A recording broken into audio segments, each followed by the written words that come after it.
Hi welcome to Devika Ilangovan channel. இன்றைக்கி நம்மளோட சேனலில் என்ன வீடியோ பார்க்க போகிறோம் அப்படின்னு பார்த்தீங்கன்னா, ரொம்ப நாளாக என்கிட்ட சில பேர் கேட்டுட்டு இருந்த வீடியோ தான் இது. வேறு எதுவும் கிடையாது. ஆல்ரெடி நிறைய வீடியோஸில் ஷேர் பண்ணியிருந்தேன். என்னோடய ஹஸ்பண்ட் வந்து ஒரு ஆட் ஷூட் வந்து டைரக்ட் பண்ணியிருந்தாரு அப்படின்னு சொல்லிட்டு, அக்கா ஷூட்டிங் ஸ்பாட் விலாக் வந்து ஷேர் பண்ணுங்க அப்படின்னு சொல்லி கேட்டிருந்தீங்க. இன்றைக்கி அந்த விலாக் தான் இந்த வீடியோவில் உங்ககிட்ட நான் வந்து ஷேர் பண்ணிக்க போகிறேன். அதுக்கு முன்னாடி நாங்கள் பண்ணது எந்த மாதிரியான ஆடு அப்படின்றதையுமே வந்து சொல்லிடுறேன். இது வந்து டெக்ஸ்டைல்ஸ் ஆடு. காட்டன் ஹவுஸ் திருவான்மியூரில் வந்து ஒரு காட்டன் ஹவுஸ் வந்து டெக்ஸ்டைல் ஷாப் வந்து இருக்குது. கண்டிப்பாக நிறைய பேருக்கு வந்து அந்த கடை தெரிஞ்சிருக்கும்.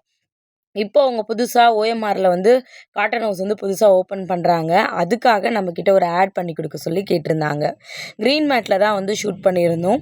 ஆக்சுவலாக க்ரீன் மேட்டில் வந்து பார்த்திங்கன்னா மொத்தம் ஒரு 5 ஆர்டிஸ்ட் இவங்கள வச்சு ஷூட் பண்ணி ஃபோட்டோ ஷூட் தனியாக பண்ணி அதுக்கப்புறம் ஓனரை வச்சு தனியாக ஒன்று வந்து பண்ணி கொடுக்கணும். இதுதான் வந்து நம்மக்கிட்ட அவங்க வந்து சொல்லியிருந்தது. ஆல்ரெடி காட்டன் ஹவுஸ்க்கு நம்ம இதுக்கு முன்னாடி ஷூட் வந்து பண்ணி கொடுத்துருக்கோம். பட் ரொம்ப கேப்க்கு அப்புறமா இப்போ தான் மறுபடியும் புதுசாக வந்து ஆட் ஷூட் பண்ணுறதுக்கு வந்து ஸ்டார்ட் பண்ணியிருக்கோம். என் ஹஸ்பண்டோட எல்லா ஒர்க்லேயும் நான் எப்போவுமே கூட இருக்கணும் அப்படின்னு நினப்பேன். அதே மாதிரி தான் ஷூட்லேயுமே. ஷூட்டிங் முடிஞ்சு வீட்டுக்கு வந்ததுக்கப்புறம் அவர் என்கிட்ட சொன்னது ஒரே ஒரு விஷயந்தான். தங்கம், நீ என் கூட இருந்ததுனால என்னால் டைரக்ஷனில் மட்டும் ஃபோக்கஸ் பண்ண முடிஞ்சிச்சு.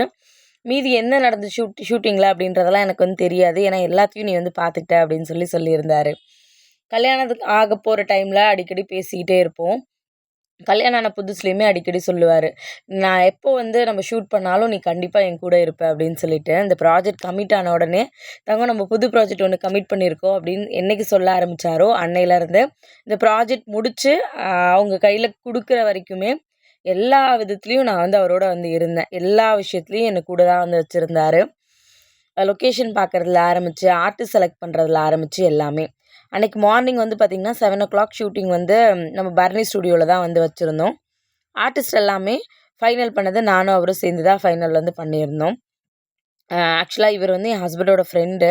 அவரோட ஆஃபீஸில் தான் ஒர்க் பண்ணுறாரு. இவர் வந்து ஒரு எடிட்ரு. அதனால் ஷூட்டிங் ஸ்பாட்டுக்கே வந்து எடிட்டிங்லாம் வந்து ஸ்பாட் எடிட் வந்து பண்ணிகிட்டு இருந்தார். ஆர்டிஸ்ட்லாம் வந்து பார்த்திங்கன்னா காலையில் 7 o'clockலாம் நாங்கள் வர சொல்லிட்டோம். ஃபஸ்ட்டு பிரதீப் பற்றி சொல்லணும். பிரதீப்பை எனக்கு ரொம்ப வருஷமாக தெரியும். இதில் ஒரு ஹஸ்பண்ட் கேரக்டர் வருது அப்படின்னு சொன்ன உடனே ஃபஸ்ட்டு ஆப்ஷனாக நான் சொன்னது பிரதீப் தான். ஏன்னா நல்லா நடிப்பார் அப்படின்றது எனக்கு நல்லாவே தெரியும். இன்னொரு விஷயம் இதில் ரொம்ப கஷ்டமான விஷயம் என்ன அப்படின்னா, க்ரீன் மேட்டில் ஷூட் பண்ணுறதுனால கீ பண்ணுறதுக்கெல்லாம் ரொம்ப கஷ்டமாக இருக்கும். அதனால் ஒரு விஷயமும் பார்த்து பார்த்து பண்ணுற மாதிரி இருந்துச்சு. பிளாக் கலர் ஷர்ட் போட்டிருக்கிறது தான் ஷரத்து, கேமராமேனு. ஆல்ரெடி படமெல்லாம் வந்து ஒர்க் பண்ணியிருக்காரு. ஒரு நல்ல கேமராமேன் அவர்.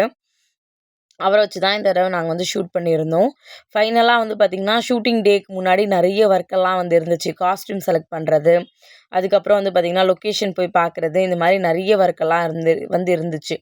ஷூட்டிங்க்கு முன்னாடி நாள் வந்து பார்த்திங்கன்னா ஆர்டிஸ்ட்டுக்கு காஸ்ட்யூம்லாம் நாங்கள் செலக்ட் பண்ணியிருந்தோம். கூட கேமராமேனுமே வந்து அக்கா இந்த காஸ்ட்யூம்லாம் நல்லாயிருக்கும்னு சொல்லிட்டு எல்லாமே செலக்ட் பண்ணியிருந்தாங்க. எல்லாமே காட்டன் ஹவுஸில் அவங்களோட கடையில் இருந்தால் வந்து எடுத்திருந்தோம். இங்கே பாருங்கள், இதான் கீப் பண்ணி பார்த்துட்ருக்காங்க இப்போது. ஏன்னா பேக்ரவுண்ட் எது வச்சாலும் சூட் ஆகிற மாதிரி இருக்கணும் அப்படின்றதுக்காக அந்த க்ரீன் கலர் மேட்டில் ஒர்க் பண்ணதை இவர் எடிட்டில் வந்து பார்த்திங்கன்னா வேறு மாதிரி ரெடி பண்ணிட்டு வந்துருக்காரு. அந்த க்ரீன் மேட்டில் கீ ஆகுதா இல்லையான்னு பார்க்குறதுக்காக அவருமே இன்றைக்கி ஆஃபீஸ் லீவ் போட்டுட்டு ஷூட்டிங் ஸ்பாட் வந்துட்டார். எல்லோரும் சேர்ந்து ஒன்றா டீமாக ஒர்க் பண்ணோம். அப்படி தான் எனக்கு வந்து இருந்துச்சு. ஏன்னா நான் ஷூட்டிங் போனேன்னா எனக்கு அந்த இடம் ரொம்ப கம்ஃபர்டபுளாக இருக்கணும்னு எப்போவுமே ஃபீல் பண்ணுவேன். அதனால் நம்மளோட ஷூட்டுக்கு வரவங்க எல்லாருமே ரொம்ப கம்ஃபர்டபுளாக இருக்கணும். ஆர்டிஸ்ட்லேருந்து டெக்னீஷியன்ஸ்லேருந்து எல்லாருமே வந்து ரொம்ப கம்ஃபர்டபுளாக இருக்கணுன்றது நான் எப்போவுமே ஆட் ஷூட் பண்ணாலுமே அப்படி தான் வந்து நம்மளோடது இருக்கும்.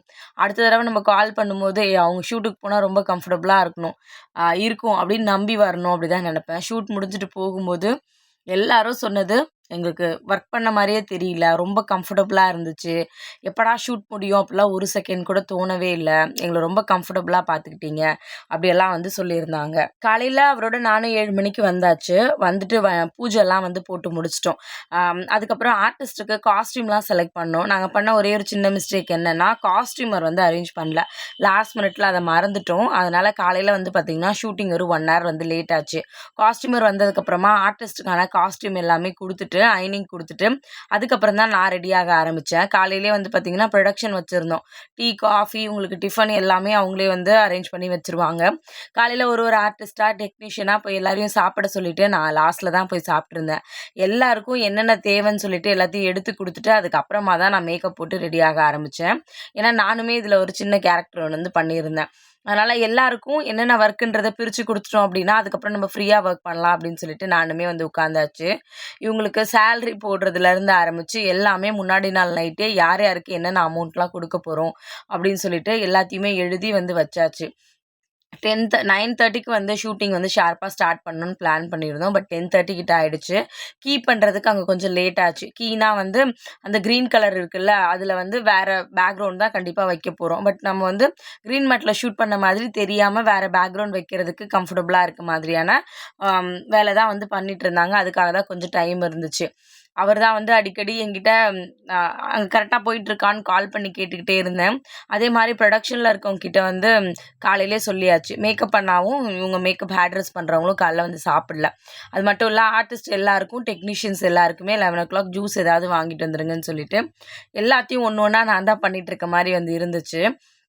கூட சப்போர்ட்டுக்கு வந்து பார்த்திங்கன்னா வேறு யாரும் இல்லை. தேவேஷ் வந்து வந்திருந்தான். எப்போவுமே ஒரு அசிஸ்டன்ட் டைரக்டர் வந்து வைப்பார். பட் இந்த தடவை அவன் வந்து அப்பா நானே ஒர்க் பண்ணுறேன் அப்படின்னு சொல்லியிருந்தான். அதனால் தேவேஷை வச்சு தான் ஒரு பாதி வேலை வந்து வாங்கிட்டு இருந்தார். தேவேஷ் பெருசாக வேலை செஞ்சானா அவனோட வயசை தாண்டி அவன் நிஜமாவே நிறைய வேலை செஞ்சான் அப்படி தான் வந்து சொல்லணும். எல்லோரும் சேர்ந்து நாங்கள் வந்து ஒர்க் பண்ணியிருந்தோம். ஃபேமிலியாக சேர்ந்து ஒர்க் பண்ணோம் அப்படின்னே கண்டிப்பாக வந்து சொல்லணும். தங்கச்சிக்கிட்ட வந்து பார்த்திங்கன்னா ஸ்ரதனை விட்டுட்டு வந்திருந்தேன். அதே மாதிரி உங்ககிட்ட ஒரு விஷயத்த சொல்லணும்னு நினச்சிருந்தேன். ஆக்சுவலாக மறந்துட்டேன். ஸ்ரதனும் தேஷ்விகாவும் இந்த ஆடில் வந்து நடிச்சிருந்தாங்க.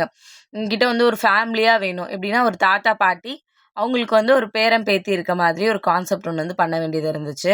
ஒரு காலேஜ் பொண்ணு செப்பரேட்டாக அவங்களுக்கு தனியாக ஷூட் பண்ண வேண்டியது இருந்துச்சு. அடுத்ததாக வந்து பார்த்திங்கன்னா ஒரு ஹவுஸ் ஒய்ஃப் கேரக்டர், இன்னொன்று வந்து ஹஸ்பண்ட் கேரக்டர். மொத்தம் இந்த மாதிரி 4 கேரக்டர்ஸ். அதுக்கப்புறம் ஓனர் வந்து தனியாக இந்த மாதிரி இத்தனாம் தேதி வந்து கடை வந்து ஓப்பன் பண்ணுறோன்னு சொல்லிட்டு தனியாக வந்து பேசுகிற மாதிரியான ஷூட் வந்து போயிட்டு இருந்துச்சு. அதனால் காலையில் நாங்கள் கிளம்பி வந்துட்டோம். ஸ்ரதனை வந்து என் தங்கச்சிக்கிட்ட தான் விட்டுட்டு வந்திருந்தோம். அவள் தான் வந்து பார்த்துக்கிட்டா. தேஷ்விகாவும் அதுக்கப்புறம் வந்து ஸ்ரதனையும் வந்து பார்த்திங்கன்னா ஒரு 11 வந்து ஷூட்டிங் ஸ்பாட்டுக்கு வர சொல்லியிருந்தோம். ஏன்னா குழந்தைங்கள வச்சுட்டு அங்கே இருக்கிறது ரொம்ப கம்ஃபர்டபுளாக இருக்குமான்னு தெரியல. இன்னொரு விஷயம் என்னென்னா இங்கே இருந்தது 2 ரூம் தான். ஒரு ரூம் வந்து பார்த்திங்கன்னா மற்ற ஆர்டிஸ்ட்டுக்கெலாம் கொடுத்துட்டு இன்னொரு ரூம் மட்டும் தேவிகா, பாப்பா, ஸ்ரதன்லாம் இருக்கிறதுக்காக அவங்களுக்கு ஒரு ரூம் வந்து கொடுத்துருந்தோம். ஃபஸ்ட்டு வந்து எப்போவுமே அவர் சொல்லுவார், "தங்க நான் உன்னை வச்சு தான் ஃபஸ்ட்டு ஷாட்டே வந்து எப்போவுமே எடுப்பேன்" அப்படின்னு சொல்லிட்டு. என்னென்னா அன்றைக்கி அதுக்கான டைம்லாம் வந்து இல்லை. என்னை வந்து கூப்பிட்டுக்கிட்டே இருந்தார். நான் சொன்னேன், "தங்க நான் ரெடி ஆக லேட் ஆகும். நீ எனக்காக வெயிட் பண்ணாத. நீ மற்ற ஆர்டிஸ்ட்டை வச்சு ஷூட் பண்ண பிளான் பண்ணுன்னு சொல்லிட்டேன்." பிரதீப் வச்சு தான் ஃபஸ்ட்டு வந்து போனாங்க. மொத்தம் 4 காஸ்ட்யூம் வந்து எடுத்திருந்தோம். 4 காஸ்ட்யூமையும் காஸ்ட்யூமர்ஸ் கிட்ட அயர்ன் பண்ண கொடுத்தாச்சு. பிரதீப்க்கு முடிச்ச அடுத்த செகண்ட் வந்து பார்த்திங்கன்னா நான் தங்கச்சியெல்லாம் வந்து வர சொல்லிட்டேன் ஷூட்டிங் ஸ்பாட்டுக்கு. அடுத்தது எனக்கு தான். ஏன்னா இதை முடிச்சுட்டு அடுத்தது நான் வேறு காஸ்ட்யூம் வந்து மாற்றணும். இனிமேல் இருக்கிறது எல்லாமே எனக்கு ஃபோட்டோ ஷூட் மட்டும்தான். வீடியோ ஷூட்டுக்கு எல்லாருக்குமே ஒரு காஸ்ட்யூம் தான் வந்து செலக்ட் பண்ணியிருந்தோம். கேமராமேன் சார், நான், அவர் 3 பேர் சேர்ந்து தான் எல்லாருக்கும் காஸ்ட்யூம் எல்லாமே வந்து செலக்ட் பண்ணோம். ஃபஸ்ட்டு நாங்கள் திருவான்மியூர் காட்டன் ஹவுஸ்க்கு வந்து போயிட்டு காஸ்ட்யூம்லாம் எடுத்து வச்சிட்டோம். அடுத்தது அதுலேருந்து இதெல்லாம் நல்லா இருக்குக்கா, இதெல்லாம் ஓகே, இதெல்லாம் வந்து க்ரீன் மேட்டுக்கு வந்து சூட்டபுளாக இருக்குன்னு சொல்லிட்டு கேமராமேனுமே வந்து பண்ணியிருந்தார். ஸ்ரதன் வந்து பார்த்திங்கன்னா ரெடி ஆகிட்டான். தேஷ்விகாவும் ரெடி ஆகிட்டா. ஸ்ரதன் மேக்கப்பெல்லாம் போடுறதுக்கு ரொம்ப அழகாக தான் வந்து காமிச்சான். ஆனால் வீட்லேயே அவன் எப்படி சேட்டை பண்ணுவான் அப்படின்றது கண்டிப்பாக அவங்க எல்லாருக்குமே தெரியும். ஷூட்டிங் ஸ்பாட்டில் கேட்கவே வேண்டாம். ரொம்ப ஜாஸ்தியாக தான் இருந்துச்சு சேட்டை. அதுவும் அவன் சித்தி பார்த்துட்டு இருந்தான்றதால இன்னும் எக்ஸ்ட்ராவாக வந்து ரொம்பவே பண்ணிட்டு இருந்தான். அவள் சித்தி அங்கே இருக்காளா, சித்தி நீங்கள் இருந்தால் தான் நான் நிற்பேன், நான் இருந்தால் தான் நான் உட்காருவேன், இப்படியெல்லாம் வந்து சொல்லிட்டு இருந்தா. ஆக்சுவலாக தாத்தா பாட்டி வந்து பேசும்போது இந்த 2 பேர பசங்களும் இருக்க மாதிரி. கான்செப்ட் என்ன அப்படின்னு பார்த்தீங்கன்னா, நான் என்னோடய கல்யாணத்துக்கு வந்து காட்டன் ஹவுஸில் தான் ட்ரெஸ் எடுக்க வந்தேன். இப்போ என்னோடய பசங்களுக்கு தொடங்கி என்னோடய பேர பசங்க வரைக்கும் இங்கே தான் காட்டன் ஹவுஸில் எடுக்கிறேன் அப்படின்றது தான் வந்து கான்செப்ட்டு. அதனால தான் ஒரு குழந்தைங்க வேணும்னு சொன்ன உடனே தேஷிகாவும் ஸ்ரதனும் இருக்கும்போது ஏன் வெளியில் ஆர்டிஸ்ட் தேடணும்னு சொல்லிட்டு அவங்கள வச்சு எடுத்தாச்சு. எங்கள் தங்கச்சி வீட்டுக்காரர் வந்து பார்த்திங்கன்னா ஆக்சுவலாக அவர் தான் வந்து ரொம்ப நேரம் வச்சு மேனேஜ் பண்ணிகிட்டே இருந்தார். ஷூட்டிங்கை விட இவங்க 2 பேரையும் வச்சு சமாளிக்கிறது ரொம்ப கஷ்டமான விஷயம். ஒரு இடத்துல உட்காருங்க, தேஷ்விகா வந்து அழ ஆரம்பிச்சிட்டா. அதுக்கப்புறம் ஒரு இடத்துல உட்காருங்க அப்படின்னு ஸ்ரதன் கிட்ட சொல்லி அவனை புரிய வைக்கிறதுக்கே நிஜமாவே ரொம்ப கஷ்டமா வந்து ஆயிடுச்சு. ஒரு வழியாக அவங்களெல்லாம் வச்சு ஷூட் பண்ணி முடிக்கிறதுக்குள்ளே போதும் போதும்னு ஆயிடுச்சு. ஆக்சுவலாக இவங்களுக்கு ஃபோட்டோ ஷூட் வந்து பிளான் பண்ணியிருந்தோம். எல்லாரும் ஆர்டிஸ்ட்டும் சேர்ந்து ஃபோட்டோஸ் எடுக்கிற மாதிரி. ஆனால் நம்ம வந்து ரொம்ப நேரம் வந்து உட்காருவோம். பட் குழந்தைங்க வந்து ரொம்ப நேரம் இருக்க மாட்டாங்கல்ல. அதனால் ஒரு 2, 3 இயர்ஸ்க்கு அப்புறமா இவங்களுக்கான ஷூட்டிங் எடுத்து முடிச்சுட்டு அதுக்கப்புறம் வீட்டுக்கு வந்து இவங்கள அனுப்பியாச்சு. பட் அது வரைக்கும் இவங்கள வச்சு எடுக்கிறது ரொம்ப கஷ்டமாக தான் இருந்துச்சு. என் தங்கச்சி வீட்டுக்காரர் தான் தேஷ்விகா கிட்டேயும் ஸ்ரதன் கிட்டேயும் அப்படியே கொஞ்சம் கொஞ்சமாக வந்து சமாளித்து ஒரு வழியாக ஷூட் வந்து நல்லபடியாக முடிச்சிட்டாங்க. இந்த கான்செப்ட்டுமே ரொம்ப நல்லா வந்துருந்துச்சு.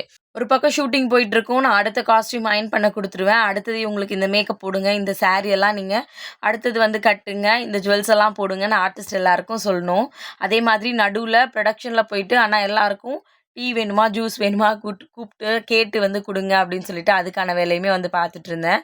அடுத்தது வந்து பார்த்தீங்கன்னா, மதியம் லஞ்ச் டைமே வந்துருச்சு. அதுக்கப்புறம் ஓனர் வந்துட்டாரு. அவர வச்சு கொஞ்ச நேரம் ஷூட் பண்ணிட்டு இருந்தாங்க. வீடியோ ஷூட் எல்லாம் எடுத்து முடிச்சுட்டு லாஸ்ட்டா தான் ஃபோட்டோ ஷூட் வந்து பிளான் பண்ணியிருந்தோம். ஆக்சுவலா டைமிங் வந்து பார்த்தீங்கன்னா, நாங்க ஸ்டார்ட் பண்ணதே 1 ஹவர் லேட்டா தான் ஸ்டார்ட் பண்ணியிருந்தோம்.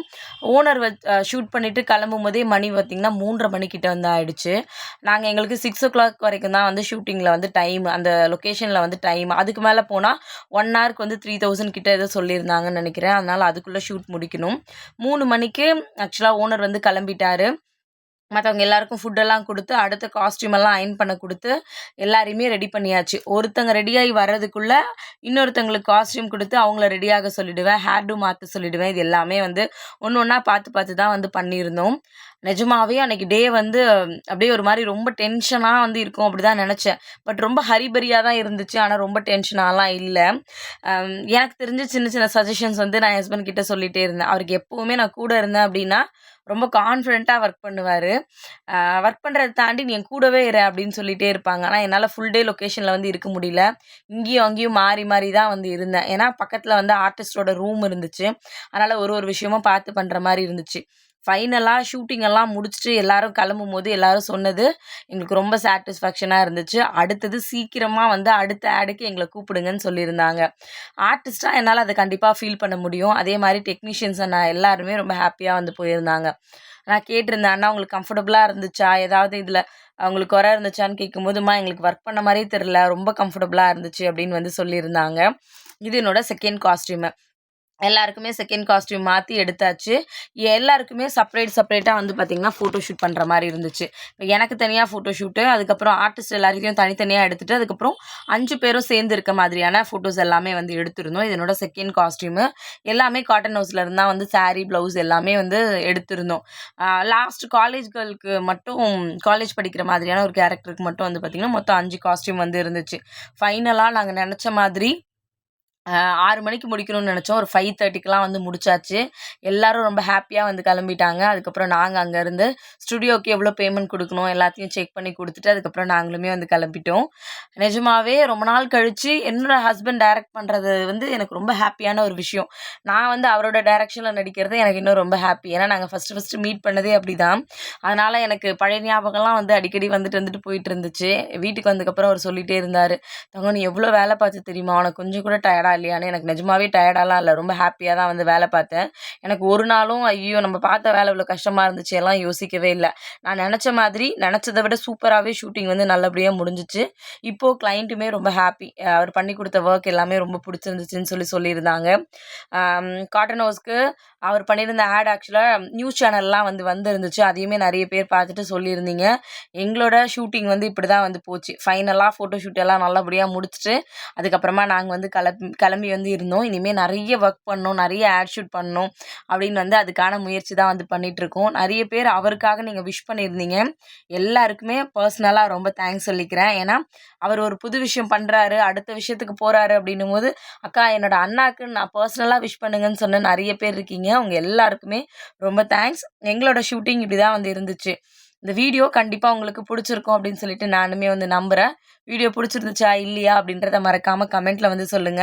இதுக்கு அடுத்தது நெறைய ஆட்ஸ் வந்து நாங்க பண்ணணும் அப்படின்னு சொல்லிட்டு நீங்களுமே எங்களுக்காக ப்ரேயர் வந்து பண்ணிக்கோங்க.